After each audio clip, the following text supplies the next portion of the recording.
전능하신 하나님 주께 감사드리세. 날 위해 이 땅에 오신 독생자 예수, 나의 왕과 뜻하게 주를 사랑합니다. 날 위해 이 땅에 오신 독생자 예수.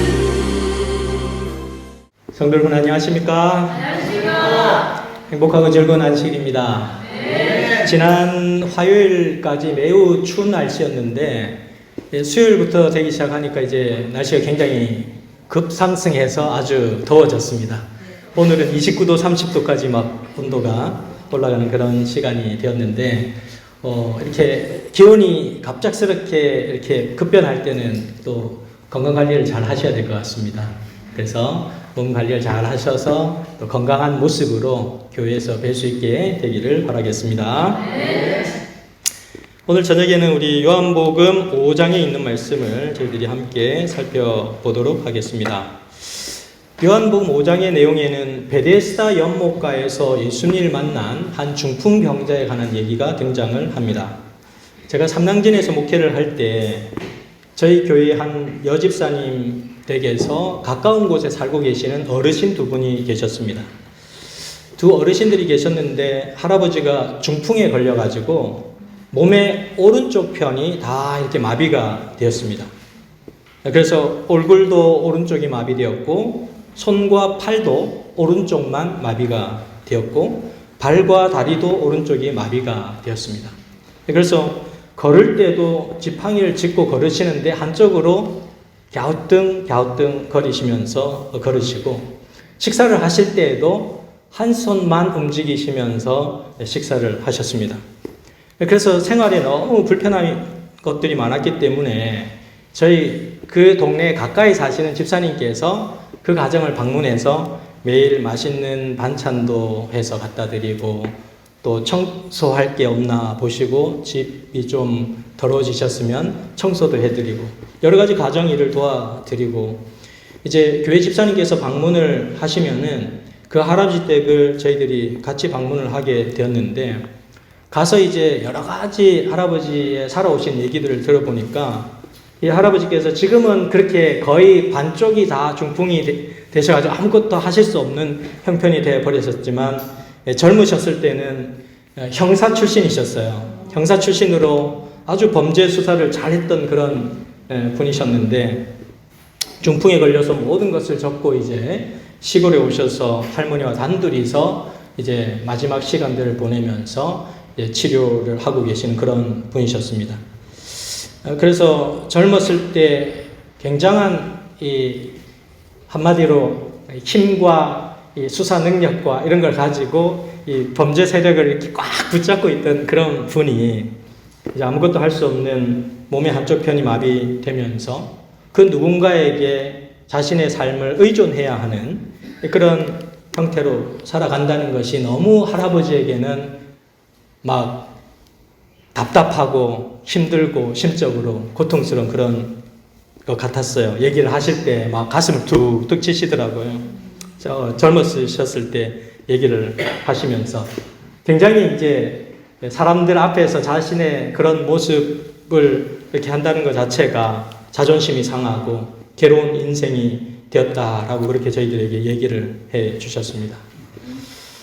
그리고 어떤 때는 입에도 이제 마비가 왔기 때문에 말씀하시는 것조차도 잘 안 되고 소통이 잘 안 되는 경우도 많았습니다. 그럴 때면 늘 가슴을 막 치시면서 이렇게 얘기를 하셨던 그 어르신을 제가 생각을 하게 되는데요.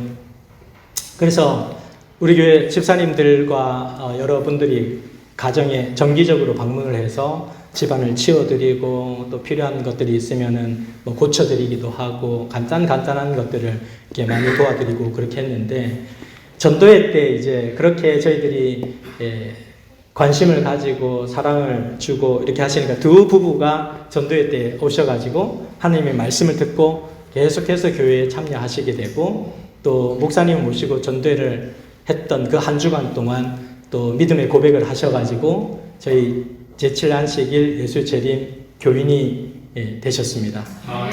그리고 지금은 연세가 아주 많으셔서 두 분 다 돌아가셨지만 그분들은 예수님의 소망을 품고 하나님 안에 잠이 드셨습니다.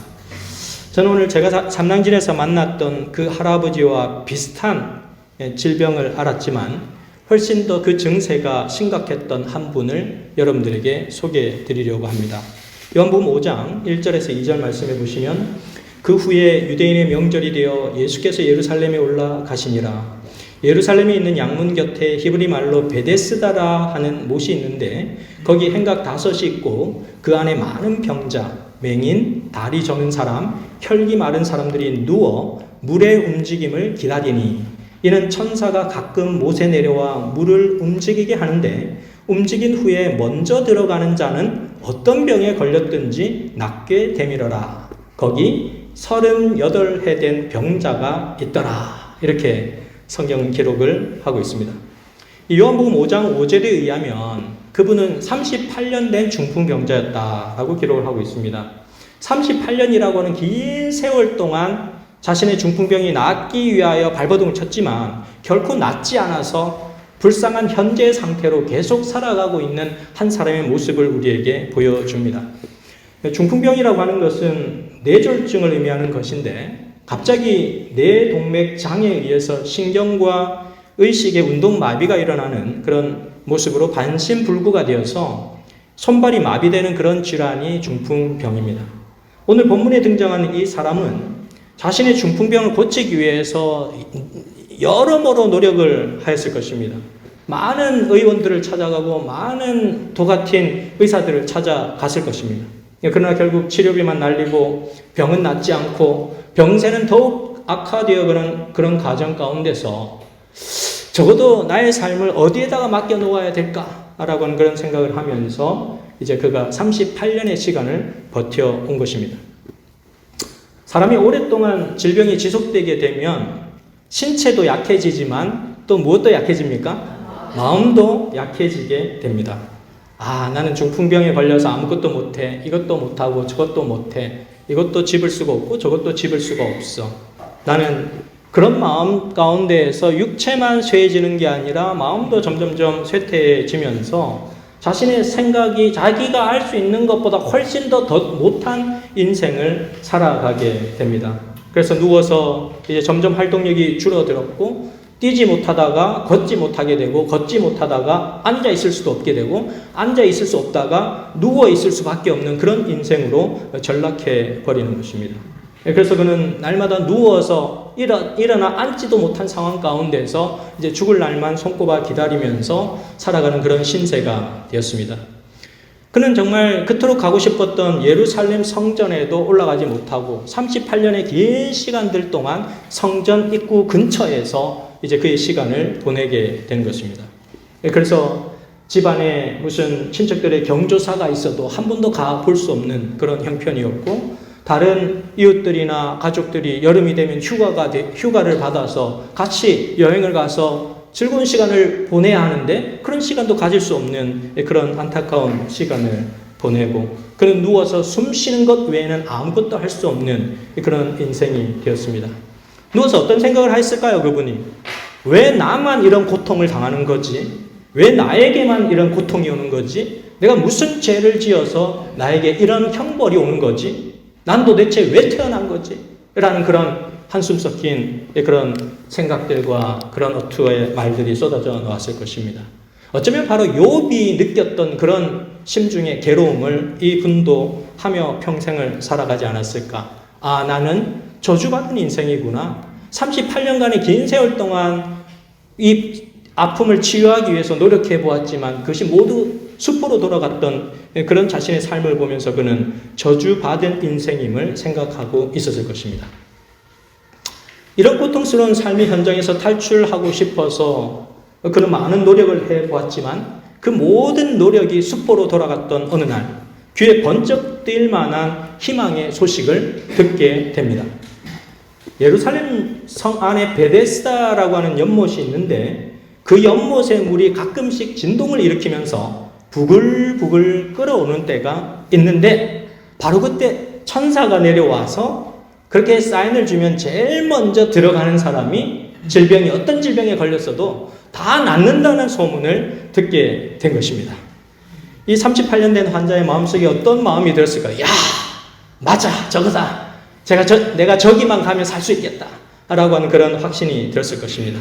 그래서 가족들에게 막 졸라서 성화를 해서 이제 결국에는 38년 된 환자가 가족들의 들것에 실려가지고 이제 베데스다 연못가로 오게 되었습니다. 그곳에 도착하니까 많은 환자들이 모여가지고 자리를 깔고 그 연못에서 물이 동하는 시간만을 계속해서 기다리고 있는 것입니다. 언제 저 물이 부글부글 끓어올라가지고 내가 먼저 뛰어들어갈까? 라고 하는 그런 관심사를 가지고 있는 것입니다. 근데 이 베데스다의 집, 베데스다라고 하는 연못이라고 하는 뜻은 자비의 집이라는 뜻을 가지고 있습니다. 자비의 집. 자비의 집이라고 하는 것은 하나님의 은혜와 하나님의 사랑과 하나님의 자비가 흘러 넘치는 곳이 베데스다가 되어야 되잖아요. 그죠? 그래서 많은 불치병 환자들이 그 하나님의 자비를 구하면서 취함을 받기 위해서 이 베데스다를 찾아왔는데 정작 그 베데스다에 와보니까 하나님의 자비가 있어요, 없어요? 하나님의 자비가 없어요. 언제부터인가 그곳에 치열한 경쟁이 시작된 것입니다. 어떤 경쟁입니까? 살아남기 위한 경쟁인 것입니다. 누군가를 밀쳐내고 내가 제일 먼저 속도를 빨리 해서 제일 먼저 뛰어들어야만이 희망을 가질 수 있고 치유를 받을 수 있고 살 수 있는 길이 열리는 것입니다.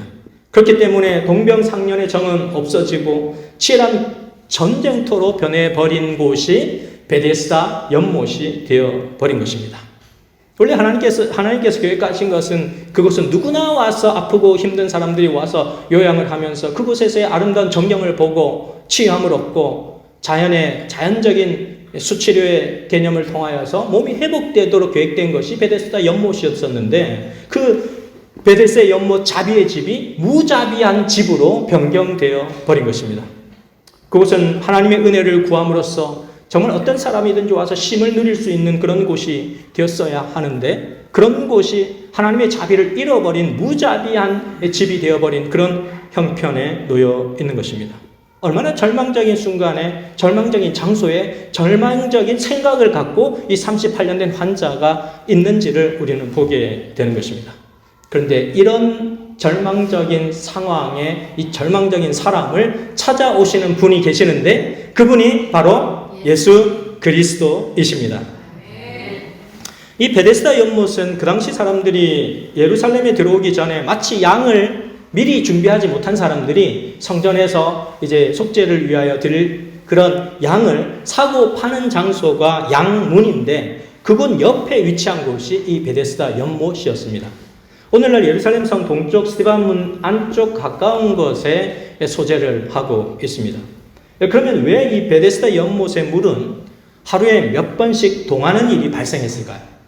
이 베데스다 연못은 왜 하루에 정기적이든 비정기적이든 몇 번씩 물이 움직이고 부글부글 끓어오는 현상이 났을까요? 네, 예수님 당시에 이 베데스다 연못은 기원 2세기경에 시몬이라고 하는 이름을 가진 대제사장이 이 성전에 물을 공급하고 의학적인 치료를 위해서 물이 솟아오르는 용천에다가 이 베데스다 연못을 만든 것입니다.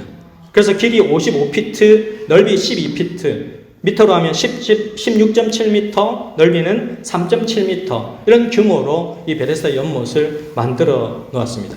이것은 두 개의 쌍둥이 연못으로 만들어 놓았습니다.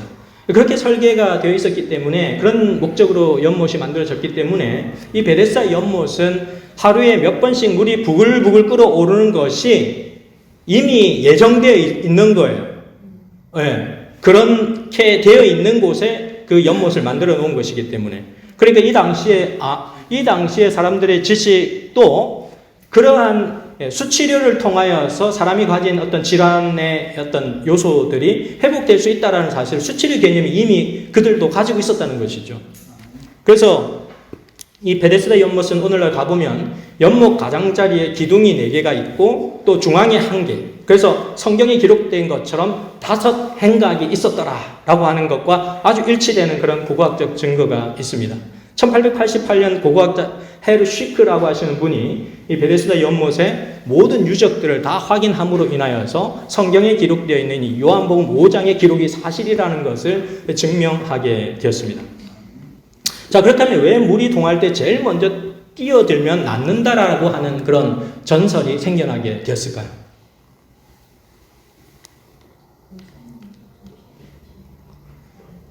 삶의 끝자락에 있는 사람들의 심리를 이용하는 사람들의 그런 나쁜 욕망 때문에 이런 소문이 생겨나게 된 것입니다. 원래 사람들은 기대 심리라고 하는 것이 있어가지고 새빨간 거짓말인 줄 알면서도 어떤 절박한 상황에 처해지게 되면 그것을 믿게 되는 심리를 이용한 것입니다. 그래서 예전에 2022년도에 미국에서 강아지 구충제 아시죠? 펜벤다졸을 먹으면 폐암이 완치된다라고 하는 그런 주장을 하는 영상이 유튜브에 떴고, 실제로 그 사람은 그걸 먹고 100% 완치됐다라고 하는 걸 영상에 막 퍼뜨리기 시작하면서 한국의 폐암 환자였던 이 개그맨 김철민 씨가 이제 그것을 구해가지고 이제 강아지 구충제를 막 먹어서 자기도 좋아진다라고 막 올리기 시작을 했어요. 그러면서 많은 사람들이 이 강아지 구충제를 시중에서 다 사서 구해서 먹다 보니까 시중에 강아지 구충제를 구할 수 없는 그런 형편이 되어진 적도 있었습니다. 너무 허무맹랑한 얘기지만 삶의 끝자락에 있는 사람들에게는 무엇이라도 지푸라기라도 뭔가 하나를 잡아서 신락 같은 희망이라도 한번 살려보고 싶은 열망들이 다 있는 거거든요. 근데 그런 심리들을 통하여서 그런 일들이 일어나기도 하는데, 이제 여기서는 이런 일이 일어난 거예요. 물이 동할 때 그렇게 뛰어들면은 누구든지 낫는다라고 하는 것은 전설이고 소문이고 헛된 소망이었지 그게 실제는 아니었던 거죠. 그런데 하나의 그것이 기대 심리가 되어서 사람의 마음을 움직이게 된 것입니다. 그래서 이 개그맨 김철민 씨도 그 강아지 구충제를 구해다가 8개월 정도를 복용을 했답니다. 근데 처음에는 조금 낫는 것처럼 여겨지더니 나중에는 더 악화되어가지고 암세포가 목뼈로 전이되어서 간 기능에 손상이 오기 시작하자 이제 그때서야 이제 스톱을 한 것입니다. 8개월 동안 복용하다가 그 다음에 스톱을 하고서는 이것은 제가 잘못 앓은 결과이고 자기의 밴드나 카톡에다 다시 올려가지고 제가 잘못 판단되어서 저는 이것을 중단하고 다시금 원래의 치료법으로 돌아갔습니다 라고 하는 그런 내용을 올린 적이 있습니다.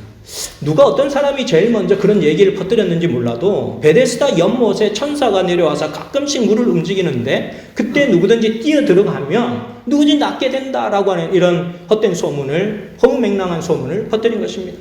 이 황당무계한 전설 때문에 그 당시 의학에 절망한 불치병과 난치병 환자들이 마지막 신락 같은 그런 삶의 희망을 가지고 기적을 한 번이라도 체험해 보기 위해서 그곳으로 많은 사람들이 운집하고 모여들었던 것입니다.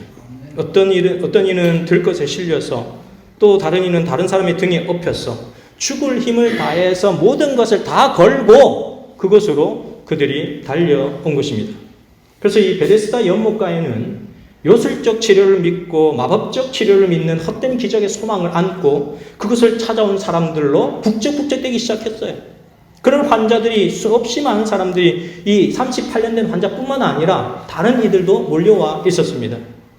그런데 그들에게는 연못 물에 동하는 때에 제일 먼저 뛰어드는 것이 인생 최대의 희망이요 소망이었던 것입니다.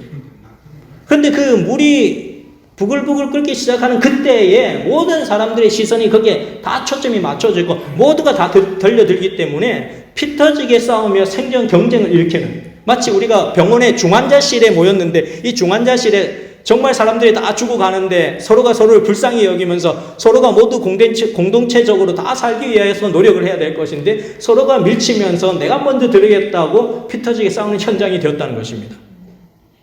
그 경쟁이 얼마나 치열했던지 실제로 이 베데스다 연못에는 단 한 번도 그곳에 들어가지 못하고 그것을 기다리다가 지쳐 죽고 마는 환자들이 있었습니다. 너무나 비참하고 불쌍한 삶의 현장이었던 것입니다. 이 베데스다 연못은 오늘날 우리가 치열하게 경쟁하며 살아가고 있는 오늘날 현재의 우리의 모습을 대변해주고 있습니다. 세상 어디를 가도 사람들은 생존 경쟁에서 살아남기 위하여 힘겨운 투쟁을 하며 살아갑니다. 그리고 그 생존 경쟁에서 이긴 사람들만이 정말 성공한 사람들인 것처럼 여겨지는 것이 오늘 우리가 살아가는 삶의 모습인 것입니다. 오늘 성경 본문 요한복음 5장 1절에서 2절 말씀은 이렇게 기록이 되어 있습니다. 그 후에 유대인의 명절이 되어 예수께서 예루살렘에 올라가시니라. 예루살렘에 있는 양문 곁에 히브리 말로 베데스다라 하는 못이 있는데 거기 행각 5이 있고라고 기록합니다. 제사장들이 이 sheep gate, 이 양문으로 이제 그 양을 데리고 와서 성전에서 그 양을 잡았고 그 양의 희생을 통하여서 사람들이 죄에 대한 용서를 받을 수가 있었습니다. 이처럼 놀라운 하나님의 속죄의 은혜가 나타나야 할 그 장소에서 정말 처참하게 죽어가는 사람들이 서로 경쟁하고 피터지게 싸우는 모습의 현장이 펼쳐져 있는 것입니다. 이런 하나님이 정말 피터지게 싸워가지고 거기서 승리한 자만이 살아남는 현장을 치유의 집이고 또 자비의 집이라고 베데스다 연못을 그렇게 하나님께서 우리에게 베풀어 주셨다고 하면 정말 그런 것이 하나님의 품성에 적합한 것인가를 생각해 보았을 때 그것은 전혀 하나님의 성품과 하나님의 목적과 우리에 대한 하나님의 의도와는 전혀 상관없다는 사실을 우리는 확인해 볼 수 있습니다. 이때는 예수님께서 아직 12제자를 정식으로 다 차출해서 그들을 데리고 다니던 시대가 아니었기 때문에 갈릴리 지역에 계시던 예수님께서 홀로 이곳을 찾아오셨습니다. 제자들을 대동하지 않고 예수님께서 혼자 그 38년 된 중풍병자를 찾아 예루살렘 성전으로 올라오셨습니다. 성전으로 오르시기 전에 예수님께서는 성전 예배당을 먼저 찾지 않고 베데스다 연못에 불쌍한 그 영혼들을 먼저 찾아오신 모습을 우리에게 보여줍니다. 헛된 전설을 따라서 죽어가는 그 영혼들의 불쌍한 모습을 보시고 하나님께서는 성전으로 발걸음을 옮겨야 했지만 그 성전으로 옮기던 발걸음을 옮겨서 그 죽어가던 영혼들의 불쌍한 현장을 하나님께서 다시금 전환시켜 주시기 위해서 예수님은 그들을 찾아오셨습니다. 예수님의 마음이 얼마나 아프셨을까요? 그들의 질병에 걸린 형편도 불쌍하고 안타깝고 절박한데 그들이 처한 환경은 얼마나 더 불쌍한 현장인지를 우리는 확인해 볼 수 있습니다. 어쩌면 그곳의 가족들도 더 이상 그들에게 관심을 가지 않고 그들이 어차피 아무런 노력을 해봐도 다 안 됐었으니까 이미 이제는 가족들도 내버려 두고 이웃들도 내버려 두고 가장 친했던 친구들조차 그 곁을 다 떠나버린 현장, 그곳에 예수 그리스도께서 찾아오셨습니다. 가끔 우리 동할 때 머리를 들고 그 장면을 쳐다볼 수는 있었지만 그의 심령 가운데 그곳에 자기가 스스로 뛰어든다고 하는 것은 상상해 볼 수 없는 것이 38년 된 환자의 모습이었습니다. 자기보다 훨씬 더 빠르고 또 자기보다 더 행동이 빠른 사람이 그 물속으로 먼저 들어갈 수밖에 없었던 것입니다. 삶의 모든 의욕을 포기하고 모든 것을 내려놓고 희망이 무너지며 좌절의 늪에 빠져있는 아무것도 기대할 수 없었던 그런 시기에 예수님께서 그를 찾아오신 것입니다. 예수님께서 그를 찾아오셔서 환한 미소를 띠시고 이 38년 된 중풍병자에게 뭐라고 말씀하십니까? 내가 낫고자 하느냐라고 물으셨습니다. 예수님은 왜 이렇게 물으셨을까요? 이 38년 된 환자가 낫고 싶어 한다는 것을 몰라서 물으셨을까요? 왜 예수님께서는 이 38년 된 환자에게 정말 너무너무 낫고 싶어 할 거 분명한데 네가 낫고자 하느냐라고 물으셨을까요? 도대체 왜 예수님께서 이런 얘기를 하신 것입니까? 그렇죠? 생명의 기적을 일으키는 것은 베데스다 연못 때문도 아니고 천사가 내려왔기 때문도 아니고 생명의 회복을 일으키는 것은 누구 때문이라는 거예요? 예수님 때문이라는 거예요. 정말 네가 낫고자 하느냐라고 물으신 분은 예수님이시기 때문입니다. 그래서 정말 신락 같은 희망을 가지고 살아가는 허무한 인생 앞에 서 있는 그 영혼에게 진짜 살 수 있는 방법을 예수님께서는 그에게 얘기해 주시는 것입니다. 그동안 그가 자기의 질병이 낫기 위하여서 자기 인생이 바뀌어지기 위해서 그가 뚫어지게 쳐다보고 있었던 것은 어디뿐이었어요? 베데스다 연못뿐이었습니다. 베데스다 연못에 제일 먼저 뛰어 들어가는 일밖에 없었어요. 누군가가 자기를 도와줘가지고 내가 그곳에 들어가리라는 희망만을 가지고 살아왔습니다. 그러나 하나님께서 그 희망의 시선을 바꾸어 놓으셨어요. 베데스다 연못에 머물러 있던 그의 시선을 예수 그리스도께로 옮겨주셨습니다. 그 질문이 내가 낫고자 하느냐라고 하는 질문이었다라고 하는 것입니다. 가망이 없는 환자들, 거절당한 사람들, 잊혀진 사람들, 아픔과 절망을 안고 죽어가는 사람들이 있는 이 베데스다 연못을 제일 먼저 예수님께서 찾아오신 이유가 그들의 열망이 무엇인지를 예수님께서 아셨기 때문이었습니다. 예수께서 그 누우신 것을 보시고 병이 벌써 오래된 줄 아시고 이르시되 내가 낫고자 하느냐. 이 질문은 그들에게만 던지는 질문이 아니라 오늘을 살아가고 있는 우리에게도 던지시는 질문입니다. 치열한 삶의 경쟁에서 정말 지치고 힘들어하는 우리들에게 정말 네가 낫고자 하느냐라는 질문을 우리에게도 던지고 계십니다. 본문에 나타나는 이 38년 된 중풍병자는 그 예수님의 질문에 대답을 제가 낫고 싶습니다. 이렇게 대답을 하지 않았어요. 내가 낫고자 하느냐라고 질문했는데 제가 낫고 싶습니다 라고 대답을 하지 않고 뭐라고 얘기하고 있습니까? 제가 이런저런 이유로 아직 연못에 못 들어가고 있습니다. 이것은 뭐를 얘기해 주느냐 하면 38년 된 환자의 시선은 아직도 그 베데스다 연못에 머물러 있다는 거예요. 내가 나을 수 있는데, 낫고 싶은데, 누군가가 나를 도와줘야 되는데, 당신이 좀 나를 도와주세요. 이 의미인 거예요. 이 38년 된 환자의 대답은. 그런데 예수 그리스도께서는 그 사람이 다른 사람을 너무 의존한다고 꾸짖지 아니하십니다. 그리고 허망한 전설을 믿는다고 꾸짖지 아니하십니다. 왜 하나님에 대한 믿음을 활용하지 않느냐고 닥달하지도 않습니다. 단지 예수님은 그 영혼을 불쌍히 여기셔서 그 사람의 질병을 예수님께서 다 짊어지시고자 하시는 열망, 네가 낫고자 하느냐라고 질문을 하신 것은 내가 그 짐을 다 짊어지고 너를 낫게 하겠다라고 하는 예수님의 마음을 보여주는 것입니다. 마태복음 8장 17절 말씀에는 이는 선지자 이사야를 통하여 하신 말씀에 우리의 연약한 것을 친히 담당하시고 병을 짊어지셨도다 함을 이루려 하심이더라 라고 얘기하고 있습니다. 김성경 목사님이라는 분이 있는데 이분은 열심히 하나님의 복음 사역을 하시는 분인데 초등학교 때 진짜 심하게 독감이 걸렸던 적이 있었다고 합니다. 침도 삼키지 못할 정도로 목이 붓고 열은 극심하게 올라가지고 3일 동안 침대에서 꼼짝도 못하여가지고 이렇게 누워 있는데 정말 그렇게 아파하고 있는 3일 내내 자신의 곁을 떠나지 않고 있었던 한 분이 계셨다고 합니다. 누구였을까요? 어머니셨겠죠. 어머니께서 사랑하는 아들이 펄펄 열이 끓어오르면서 기침을 하고 몸이 부들부들 떨리면서 누워있는 그 자리에 어머니께서 오셔서 그 아들에게 감기에 독감이 심하게 걸린 아들에게 뽀뽀를 해주면서 아들아 입을 뒤집어 쓰고 덜덜 떨고 있는 이 아들에게 뽀뽀를 하면서 이렇게 얘기를 합니다. 성경아 감기 얼른 엄마한테 옮겨. 우리 성경이 얼른 나아야지. 엄마한테 감기 옮기고 나면 얼른 나을 거야. 엄마가 다 가져갈게. 우리 아들 엄마한테 얼른 옮기고 빨리 나와라. 이렇게 엄마가 얘기를 해줬습니다. 마태복음 이사야 성경과 마태복음 성경에는 예수께서 우리의 연약한 것을 친히 담당하시고 병을 짊어지셨다라고 기록하고 있습니다. 이것은 힘들고 지친 우리들을 향한 예수님의 마음입니다. 38년 된 중풍병자를 향한 하나님의 마음입니다. 고통을 당한 사람에 대한 예수 그리스도의 마음입니다. 예수님은 그 38년 된 중풍병자를 불쌍히 여기시고 어떤 조건도 요구하지 않으시고 명령하십니다. 8절 말씀에 뭐라고 얘기하십니까? 예수께서 이르시되 일어나 내 자리를 들고 걸어가라. 아멘.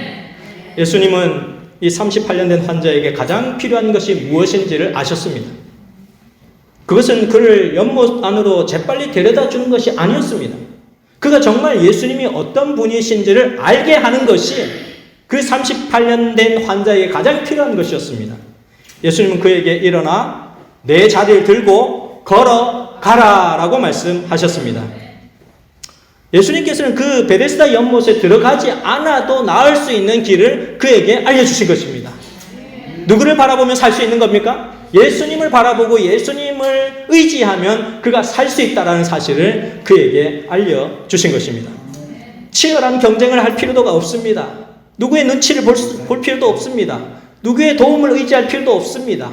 그 누군가의 도움과 도구를 이용하지 않아도 되는 것입니다. 예수 그리스도만 바라보면 살 수 있는 길이 그에게 열린 것이었습니다. 시대의 소망 202페이지에 보면 이렇게 그날의 기적을 기록하고 있습니다.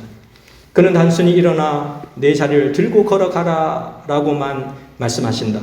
그러나 그 사람의 믿음은 그 말씀을 굳게 붙잡는다. 모든 신경과 근육이 새로운 생명을 전율하고 절던 그의 다리는 건강하게 움직인다. 그가 의심하지 않고 그리스도의 명령에 순종하기로 자기의 뜻을 정하자 그의 모든 근육이 그의 의지에 응답한다. 그는 그리스도의 말씀을 믿었으며 그 말씀에 입각하여 행동하고자 힘을 얻었다. 그대가 완쾌되었다고 느껴질 때까지 기다리지 말라. 그의 말씀을 믿으라. 그리하면 그 말씀이 이루어질 것이다. 아멘. 이 38년 된 중풍병자는 예수 그리스도가 누구이신지 몰랐지만 내가 낫고자 하느냐라고 말씀하시는 그분에게 의지하여서 그는 그 말씀을 굳게 믿었고 의심하지 않았고 주님의 명령에 순종하여 다리에 힘을 주었습니다. 그 믿음의 결과로 요한복음 5장 9절은 이렇게 기록하고 있습니다. 그 사람이 곧 나아서 자리를 들고 걸어가니라 라고 말씀하고 있습니다. 완전히 나음을 입은 이 38년 된 환자의 그 마음은 어떠한 기분이었을까요? 정말 감사와 찬양이 폭죽처럼 터져나와서 하나님 감사합니다. 하나님 감사합니다. 누구를 만나서도 예수님이 나에게 이런 기적을 일으켜 주셨다라고 하는 그런 간증의 얘기를 하면서 살아갔을 것입니다. 그리고 그가 제일 먼저 나와서 제일 먼저 뛰어간 장소가 어딘지 아십니까? 그는 예루살렘 성전으로 뛰어갔습니다. 그는 고침을 받은 것이 너무나 고마워서 집으로 가는 대신에 집에 가서 그리운 가족들을 보는 대신에 하나님께 감사의 제물을 드리기 위하여 그는 성전으로 향하여 갔을 것입니다. 이 38년 만에 가게 된 이 성전이었기 때문에 얼마나 기쁘고 즐겁고 행복했겠습니까? 그가 부르는 찬양과 그가 부르는 믿음의 고백이 얼마나 많은 하나님에 대한 감사의 마음들이 녹아져 있었겠습니까? 우리가 드리는 예배가 바로 그런 예배가 되기를 간절히 소망합니다. 시대의 소망 207페이지에는 고통을 당하는 환자들을 향한 하나님의 마음이 이렇게 기록이 되어 있습니다. 하나님께서는 당신의 피조물들이 안식일이나 기타 어떤 날에 경감시켜 줄 수 있는 고통으로 한 시간이라도 고통당하는 것을 바라지 않으신다 라고 말씀하고 있습니다. 이 자리에 계신 여러분들 뿐만 아니라 정말 교회에 나오지 못할 만큼 아프셔서 병실에서 투병하고 계시는 여러 믿음의 형제 자매들이 계실 텐데 그런 한 사람이 단 한 시간만이라도 곧 그런 모습으로 고통당하는 것을 하나님은 절대로 원하시지 않으신다는 것입니다.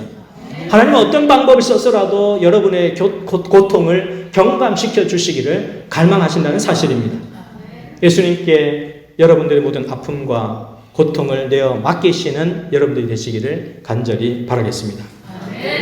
마지막 요한복음 5장 9절에 그 사람이 곧 나아서 자리를 들고 걸어가니라. 이날은 안식일이니라는 글로 기록을 마치고 있습니다. 사도 요한은 이날이 안식이었음을 의도적으로 기록하였습니다. 이 안식이라는 단어를 빼고 이날이 안식일이었다는 사실을 기록하지 않아도 되었을 텐데 굳이 이날이 안식일이었다라고 사도 요한은 기록을 하고 있습니다. 왜 그랬을까요? 이날에 이 일의 기적을 일으키신 것은 예수님께서 의도적으로 하셨기 때문입니다. 의도적으로 그 일을 하셨기 때문에 의도적으로 사도 요한은 그 말씀을 기록을 한 것입니다. 안식일의 참 정신은 경쟁을 통해서 나의 어떤 소원과 목적을 달성하는 날이 아니라 차별과 경쟁이 없어지고 예수님을 신뢰하는 믿음 가운데서 누구든지 예수 그리스도 앞으로 나오면 모두가 희망을 가질 수 있고 모두가 소망을 가질 수 있고 모두가 예수 그리스도 안에 참 평강을 누릴 수 있는 날이 이 날이다 라고 하는 사실을 알려주기 위하여 예수님께서 의도적으로 그 일을 행하셨고 사도 요한이 의도적으로 그 날이 안식일이었음을 기록하고 있습니다. 베데스다 연못 같은 이 세상에서 우리는 단 한 사람의 승자가 되기 위하여서 예수님을 믿는 사람이 되어서는 안 됩니다. 우리는 어떤 절망적인 삶을 살고 있을지라도 예수님께 나아가면 참된 삶을 누구나 누릴 수 있다는 사실을 증명하는 사람들이 되어야 합니다. 나를 고쳐주신 분은 예수님이십니다 라고 이 38년 된 환자가 제사장들과 서기관들과 유대의 종교 지도자들 앞에 가서 나를 살려주시고 나를 낫게 하시고 나를 걷게 하신 분은 예수님이십니다 라고 그가 고백한 그 믿음의 고백이 오늘 우리의 고백이 되기를 간절히 바라면서 오늘 말씀을 줄이도록 하겠습니다. 아멘.